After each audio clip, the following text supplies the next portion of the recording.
Hey, good morning. Yes, it is. It is Tuesday, April 29th. Again, sorry about yesterday, guys. This started out to be a good day. I ended up taking my night meds instead of my morning meds, and it has sleeping pills in it. Quite the comical affair. I should have still done a video because I couldn't keep track. Falling asleep. But I'm doing fine. I had a couple of you guys reach out. I'm going to have to give you an easier way to get a hold of me, I guess. Or to check up on me. Like Amos, you got to keep track of us old farts. So what are we talking about today? We're talking about when it's important and why it's important to keep your customer involved. Even when you think you know the answer, sometimes it doesn't turn out to be the way you think, right? So stay tuned.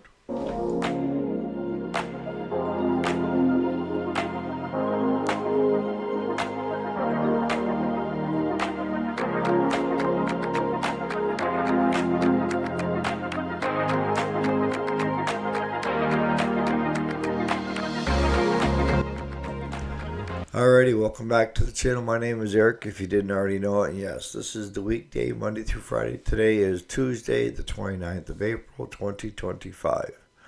So what are we talking about today? We talked about this briefly here the other day about keeping your customer informed about what's going on every step of the way. And what I tend to do, what we tend to do here at the shop is we try to treat our customers the way we would hope to be treated. And we also treat the customer's machine as if it was our own. Now, not in a bad way, because sometimes, when it comes to shops and mechanics and stuff, the owners and the people working there usually have a POS, a piece of mower, because they know they can keep it running, where your typical homeowner needs something in decent shape, right? But we try to treat and not put a dime more into somebody else's that we would in our own. And when you get to that situation where you're getting close to, during your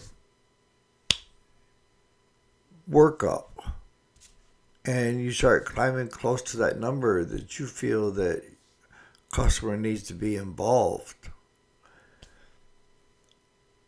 you stop.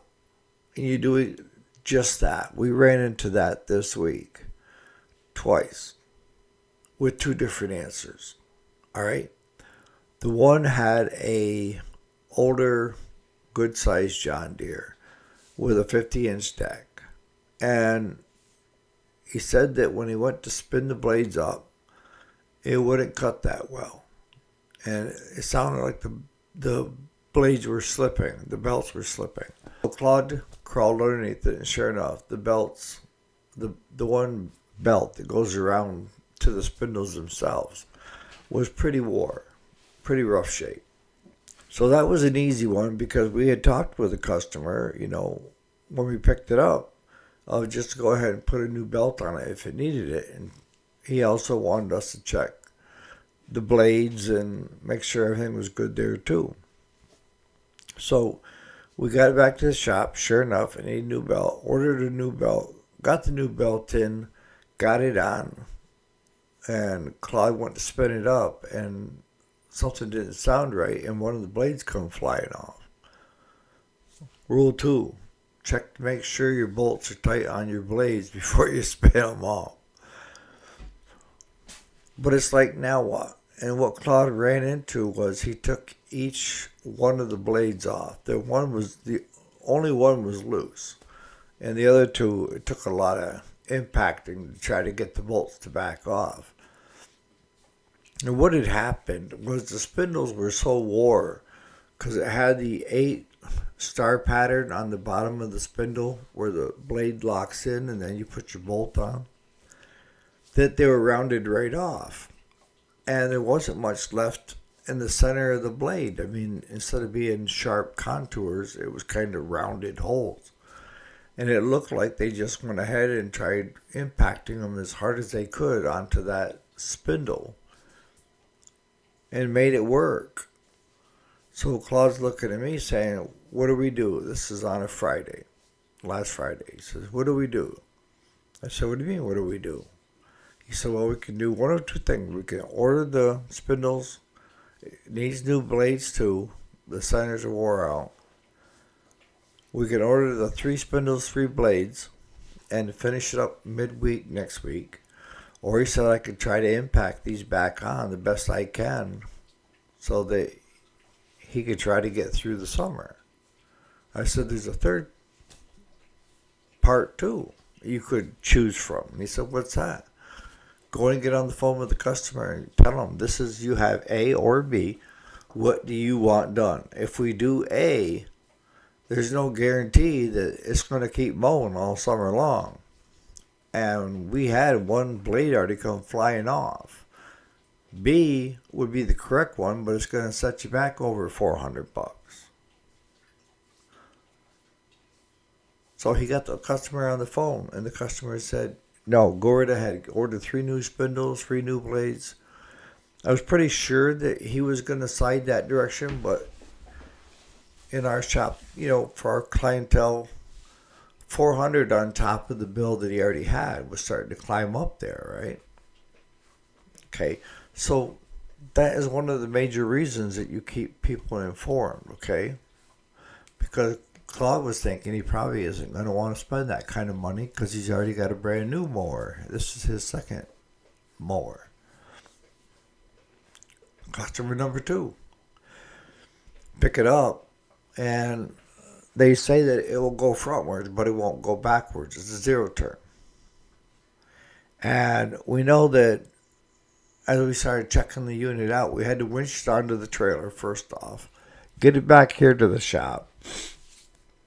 The only way to try to figure out what's going on is to take all the plastic off underneath the driver's seat, take the seat off, a pain in the backside.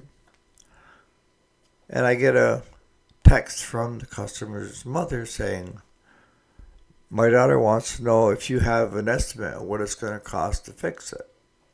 And I said, well, by then we had figured out what the issue was, and that is there's a pin down there that you pull that drops the shock absorber that keeps your 0 turn arm centered.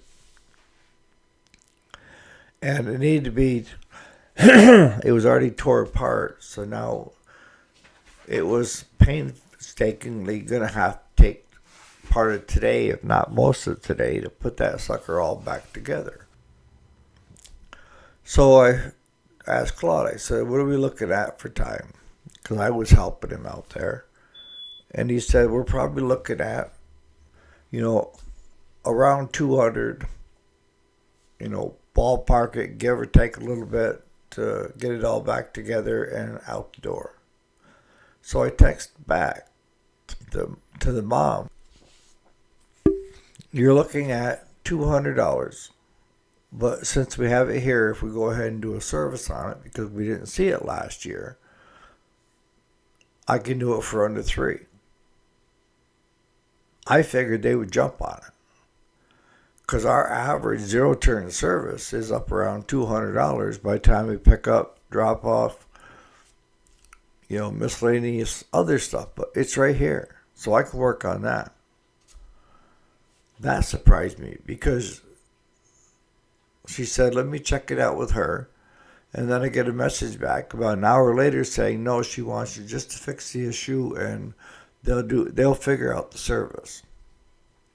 I already know that the machine didn't get serviced last year. I could tell by how black the oil is in it. But you do what the customer wants you to do. On this customer, what I'm going to do is I'm going to go ahead and do the service because the mower needs it. And maybe the daughter's money's tight. Maybe if I can help her out by doing most of the labor myself. But that's why I say it's important to keep your customer in check as far as in the loop, because the ones you think are going to say yes are going to say no, and the ones that you think are going to say no will tell you to go ahead. Right? And Jason, you can attest to this for all the customers you've had. You know,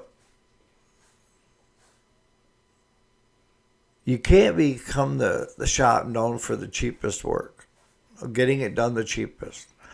Because a lot of people will equate cheap with quality of work. And that's not even the case here. I like to call our shop the average ordinary everyday person's shop.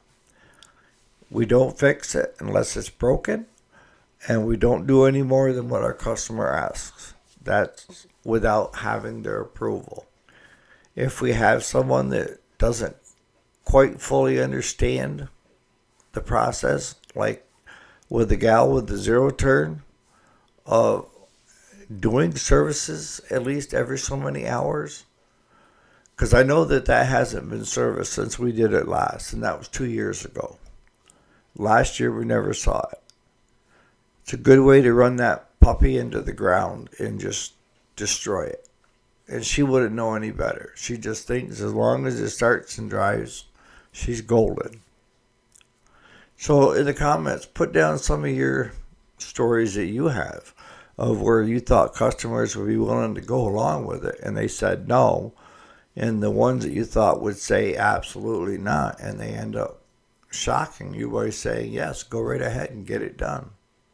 And then on the other note too is that if you have people that are older in your community that you know that are on a fixed income and can't afford to have a service done on their mower and stuff like that, but you can afford to help them out, do so. You know, even if you're the only one that knows it, just having that inside will make you feel good. You can't take without giving some. And that's the way I've always done life in general is I give and take. You know, that I don't get greedy and just try taking everything I can get, every last bit of meat on the bone. But I'm also not willing to, just give it away either without a thought. Because it is our livelihood, right? But if you can, I call them pro bono. And I have the usual 3 every year that we do. And sometimes there's 4. But usually it's the usual 3. And we end up grabbing it, servicing it, put it back so they have it. One, he's up in his 80s and loves mowing the yard. But we know that he only gets X number of dollars and, he's scrimping as it is. So you try to help out people that you can help out. Now, can the gal with the John Deere zero turn that came in for another issue and she's saying that she isn't willing to give an extra 100 for the service part of it?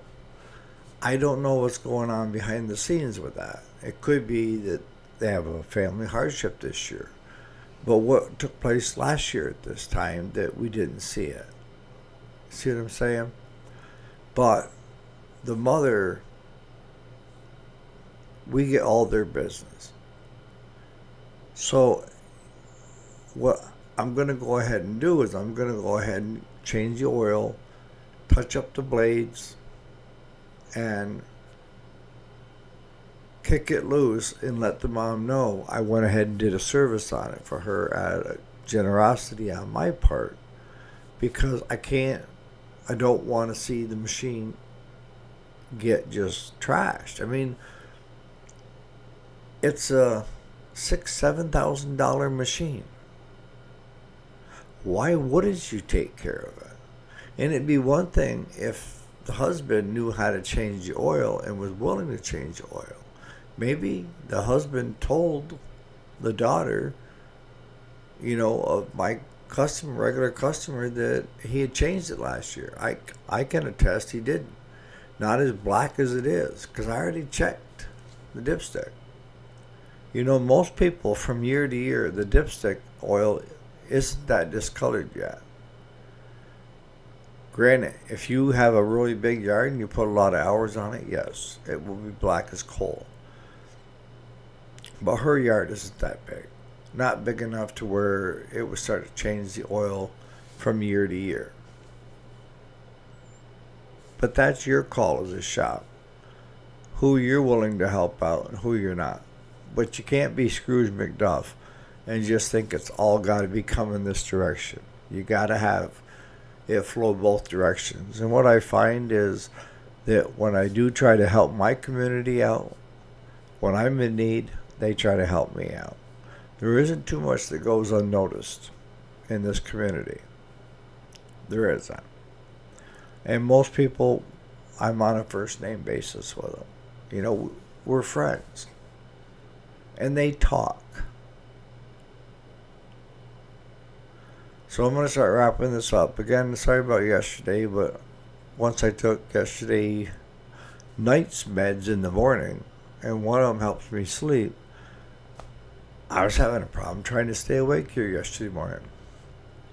And I'm sitting here trying to figure out what the heck is going on that I can't stay awake. Guess what? Yeah, I didn't sleep that great last night because I took yesterday morning's med for last night. Today, I haven't taken any meds yet. I'm waiting until after I get this done. And then I'll go take this morning's meds before I fall asleep, right? So on that note, you guys have a great Tuesday, and we'll catch you here bright and early tomorrow morning. Again, thanks so much for watching.